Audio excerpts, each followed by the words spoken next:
next, we have Nexstar. Nexstar Media Group is headquartered in Irving, Texas. It's the largest local broadcast television group in the United States. Following the acquisition of Tribune in 2019, the company owns or partners with over 200 broadcast stations in 116 markets, reaching approximately 70% of all U.S. TV households. Nexstar also owns NewsNation, a national cable network, and has a 75% majority stake in the CW broadcast network. The company has about 30 million shares, trading around 165 for a $5 billion equity market cap, $6.2 billion of net debt for about an $11.3 billion total enterprise value. Today we have the company's president and chief operating officer, Michael Biard, and chief financial officer, Leanne Gliha, with us here virtually. Thank you both so much for joining us. Thank you. Happy to be here. So I'll start off with some of the topics we covered last year to see where we are. We discussed the Charter-Disney standoff and your broader thoughts around implications for broadcast. Over the course of the last year, we've seen companies with broadcast assets outperform those, and we've seen large media companies like Comcast and Disney who have explored ways to create value by spinning off traditional cable network assets, retaining their broadcast assets, things like that. Seems like would indicate a positive trajectory for broadcast. So as we sit here in 2025, how is your thinking around broadcast role in the ecosystem changed at all? And with streaming fragmentation continuing, is broadcast scale and reach even more valuable? Sure, I'll take that one. I think when you look back on the fall of 23, because you referenced the Charter-Disney kerfuffle, we looked at that and took a few things away, not just from the fact that there was a conflict, but more from the resolution of that conflict. And just briefly, a few of the highlights that we saw was, first, the fight wasn't over valuable programming, right? You didn't see Charter anywhere in their materials, and if you recall, they came out with a very thoughtful deck. I didn't necessarily agree with everything in it, but it was very thoughtful, and there was a lot of great points in there. And nowhere in there did you see them really taking issue with the value of the what we consider the premium programming inside the Disney portfolio, right? They didn't attack ESPN or ABC, for instance. And in the end, that premium stuff got paid. Second, one of the things you did see Charter going after was the value of the long tail cable networks, or really the lack of value thereof, right? The sort of stuff that nearly every objective observer looks at today and says, these things really aren't providing value into the cable bundle. And if you recall, when the deal got done and the Disney networks were relaunched on Charter, there were a few that didn't come back. These were largely derivative networks that were, sort of derived from their leading brands, and they were left out when the deal was struck. The third, and this was really a critical piece for us, was the D2C services were brought back into the bundle for the first time, right, allowing Charter to bundle D2C with their linear video that they sell to their subscribers. And that was an important milestone from our perspective, because it essentially marked the end of an era where programmers could act as if they could sort of benefit from the bundled linear video business that was essentially paying for all the D2C services, while simultaneously kind of undermining it with what they were doing with their D2C services. And we thought then, and we still do today, that those takeaways were all positive signals for broadcast. Right? Nothing is more premium or more valuable to the bundle than broadcast, right? Even versus ESPN. Right? We think the culling of those long tail cable networks was really a good thing for us as well. Taking cost out of the system where there's no value coming back in, good for consumers, and frankly, good for us if it frees up dollars to be reallocated to services like ours that we think are really delivering the value to the bundle. And third, the idea that the D2C services come back in is a good thing from our perspective as well, right? Eliminating the temptation for programmers to take programming away from broadcast and put it on a D2C service.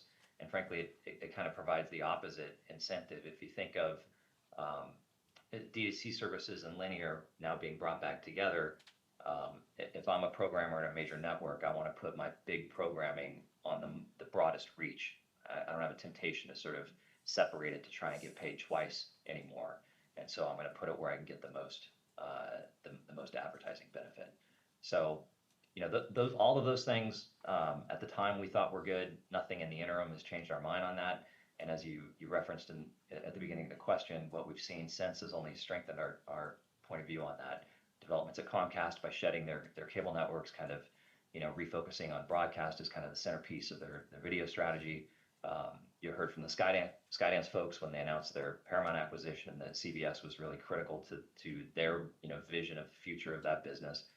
And I think finally, if you think about what Fox has announced with respect to their D2C product, they've been very expressive about saying they're not going to chase original programming for that product. They expect to deliver it as part of their bundled video that they provide to the pay TV business. And I'm not sure if they've said this, but we can say that the full-time feeds of their affiliated stations will be included inside that product. Great. That's a really helpful overview. And we've talked a lot about the potential for deregulation in the broadcast space under FCC Chairman Brendan Carr. What's your take on his early policy direction, and what do you see as the largest benefits to the broadcast ecosystem if some of these changes go through? Well, I mean, candidly, it's been a breath of fresh air to have an FCC chair that understands the value that broadcast, and in particular the local station, provides to the community. And we're grateful that he understands that the regulatory scheme around broadcast is really an abject anachronism that needs to go away.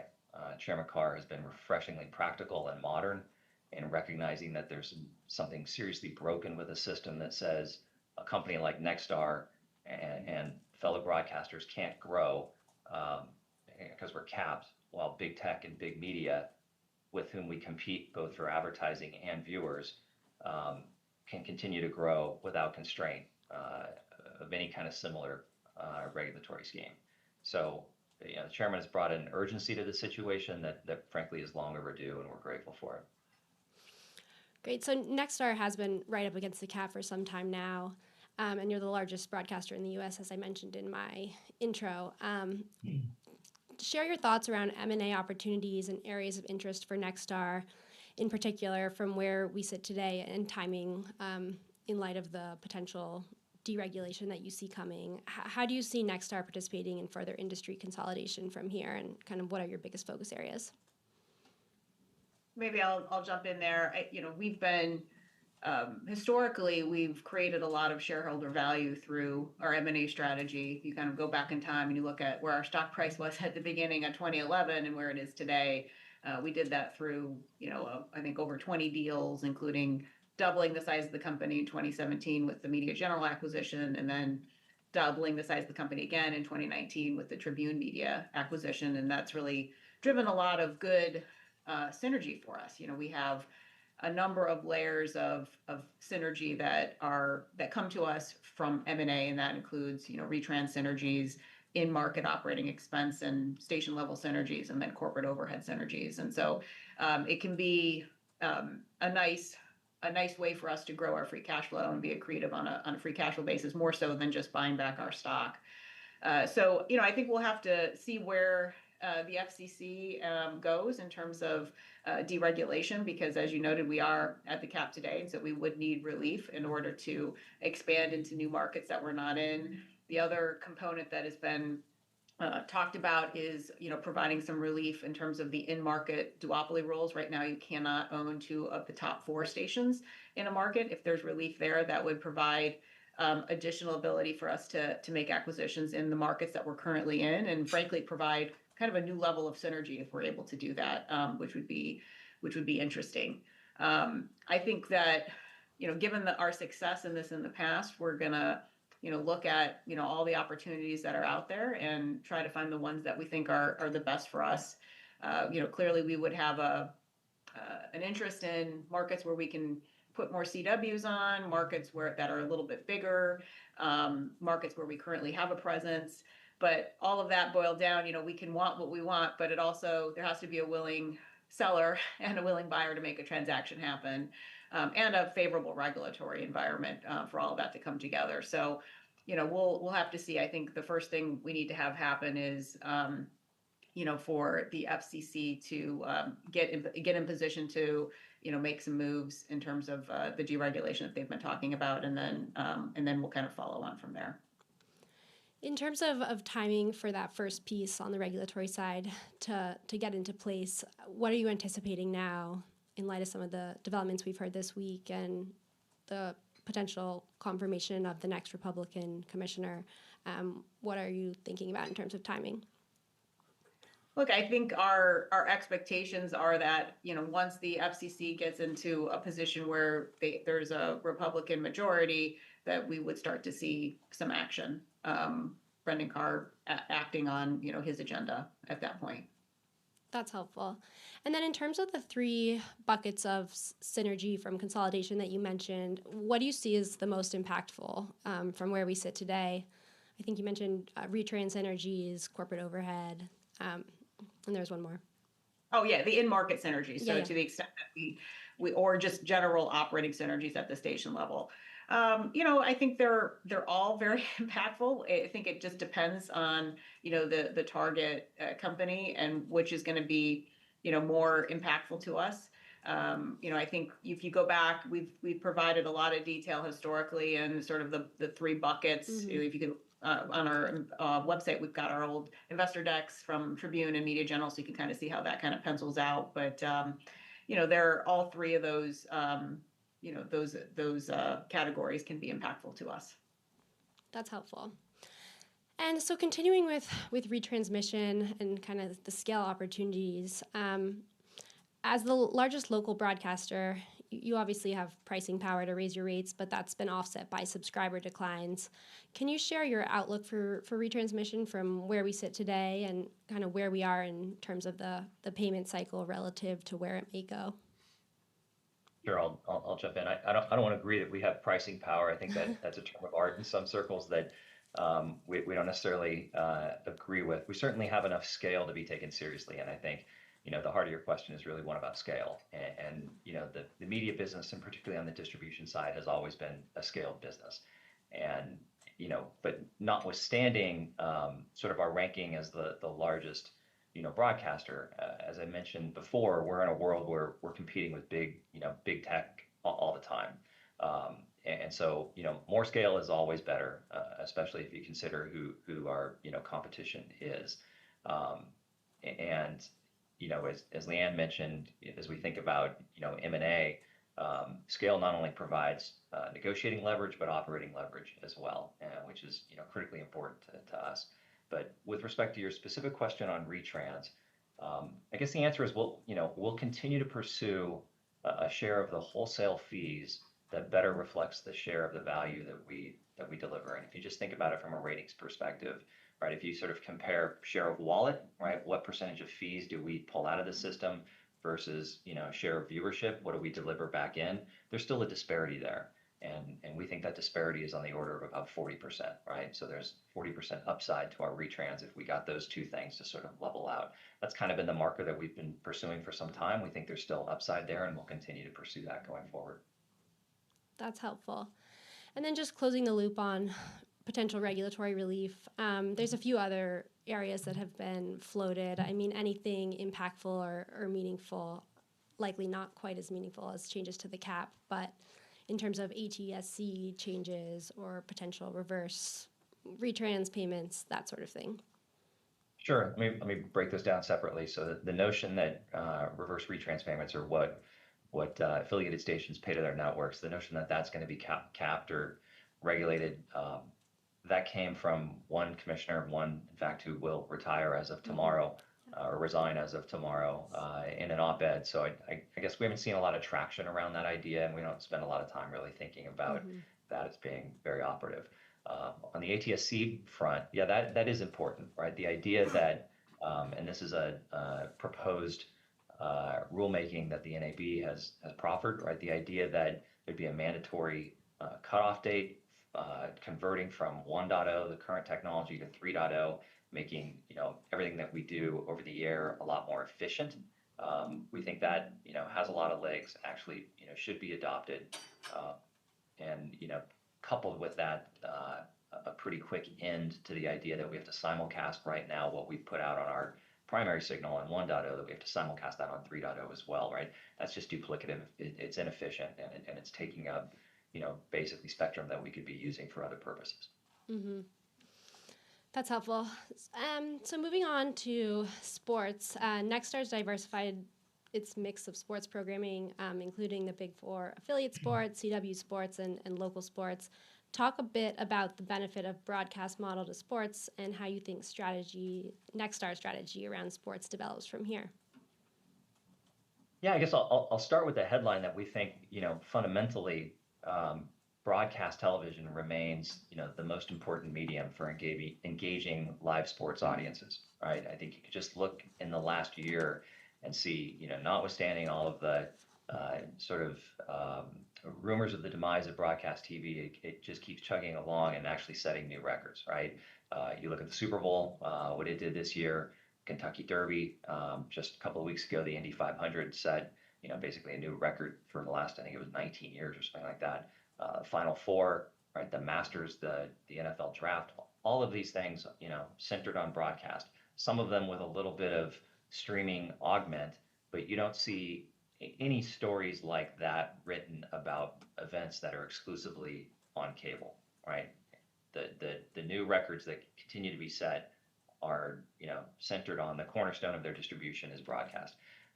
So we like where we are in that regard. So if you think about our portfolio and sort of break it down into three different buckets, right? One is we get programming from our Big Four affiliated networks, right, on our affiliated stations. We don't really have anything to do with the acquisition of that programming, right? We look at how it's distributed to us, how much of it is exclusive and so forth through the network. And then that, of course, factors into, what is in fact a complex and pretty multifaceted relationship with the networks.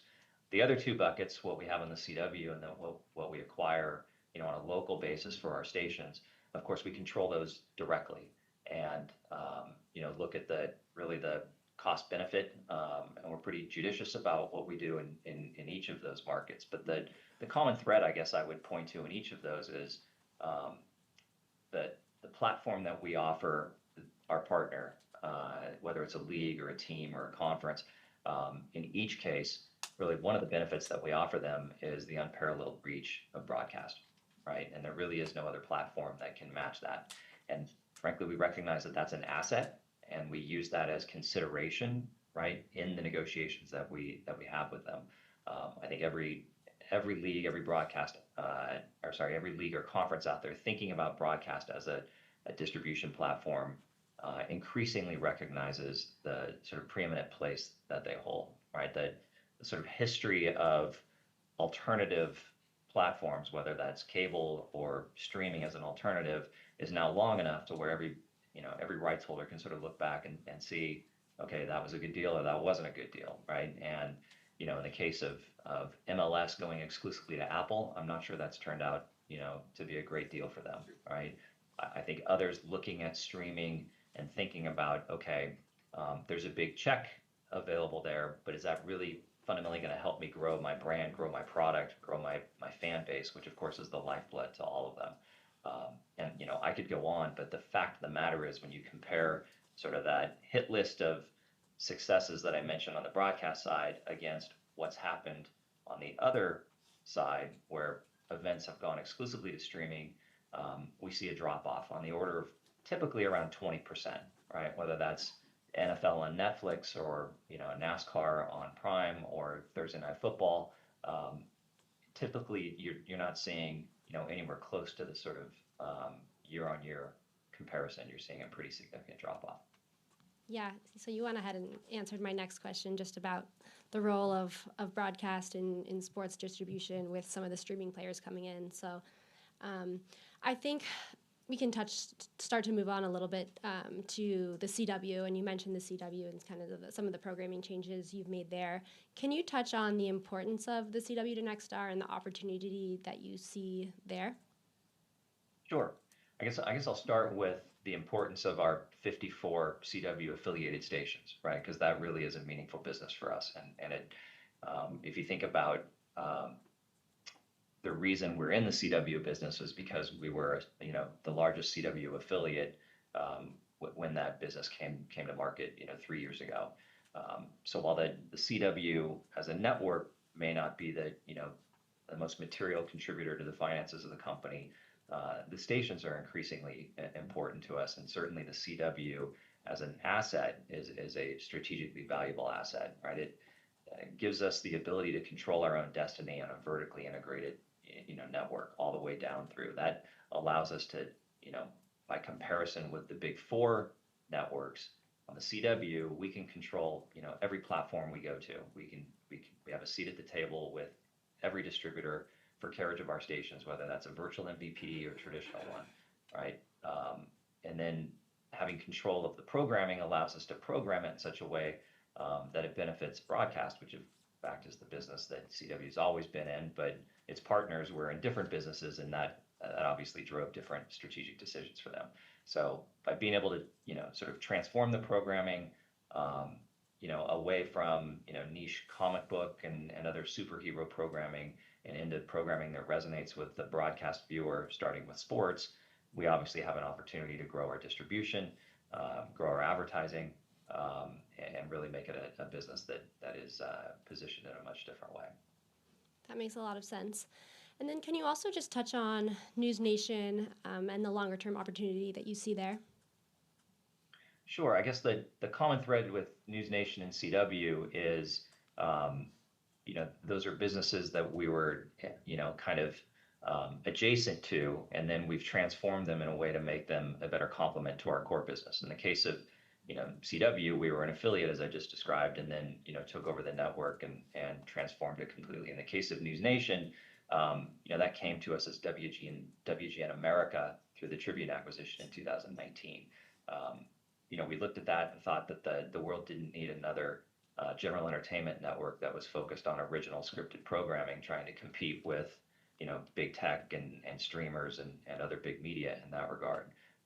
What we thought it could benefit from was, a fact-based, nonpartisan cable news network, right? And that's in the wheelhouse of what we do as a company, right? I think we employ the largest number of journalists across the country, over 5,000 journalists. We do news better than anybody else, certainly at scale. And we thought that, a cable news network would resonate, with the characteristics I just described, would resonate with viewers. And we have the ability to actually execute on that in a way that nobody else does, given the fact that we have, local news in hundreds of markets around the country.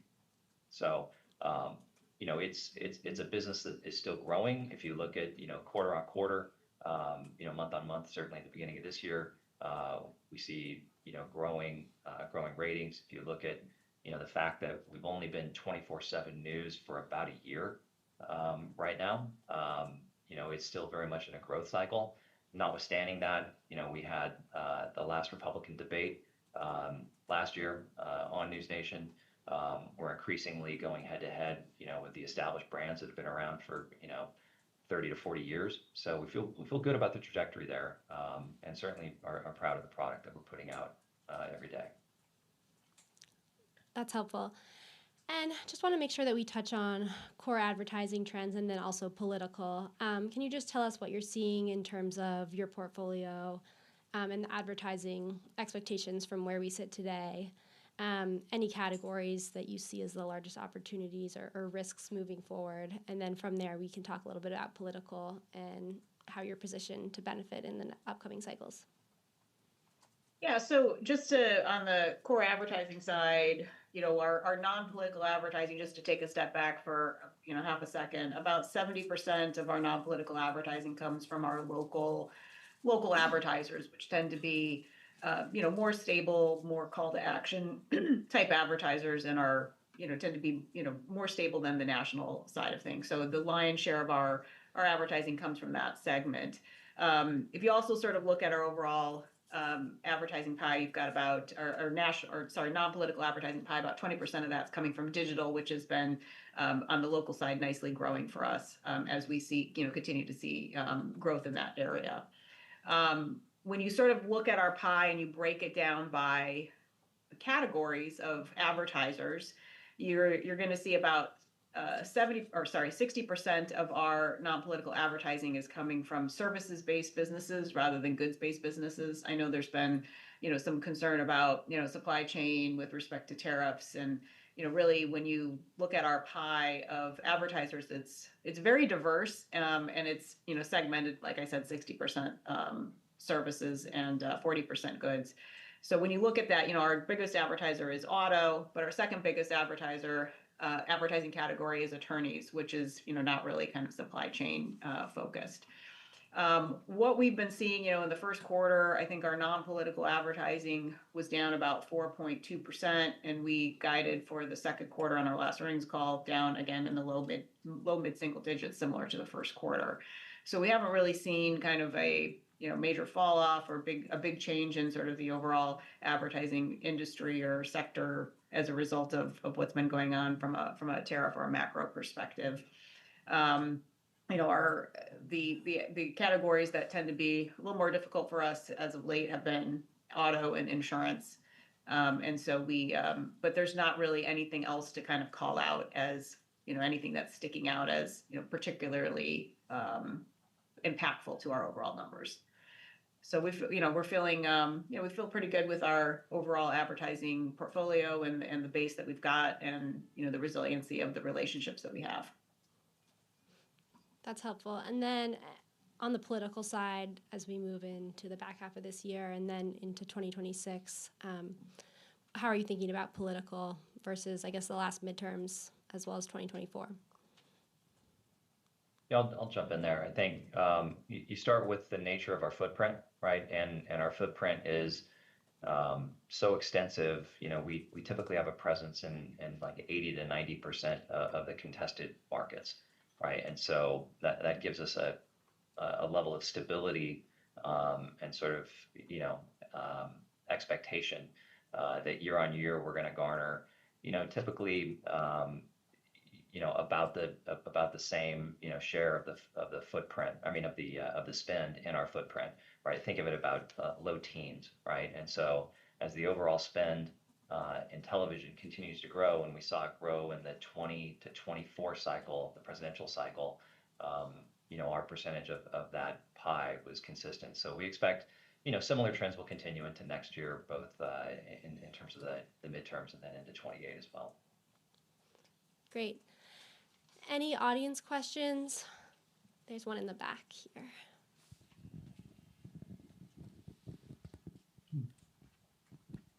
Hello. Yeah, thank you. How much of a risk factor do you see for you guys, those standalone streaming services like Paramount, Peacock, and now Fox just announced Fox One, where they're basically just giving the broadcast feed for a lot of these in a lot of markets?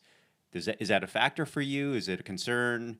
And forgive my ignorance if I don't understand the model there in terms of if you guys receive any retrans from those subscribers to you guys.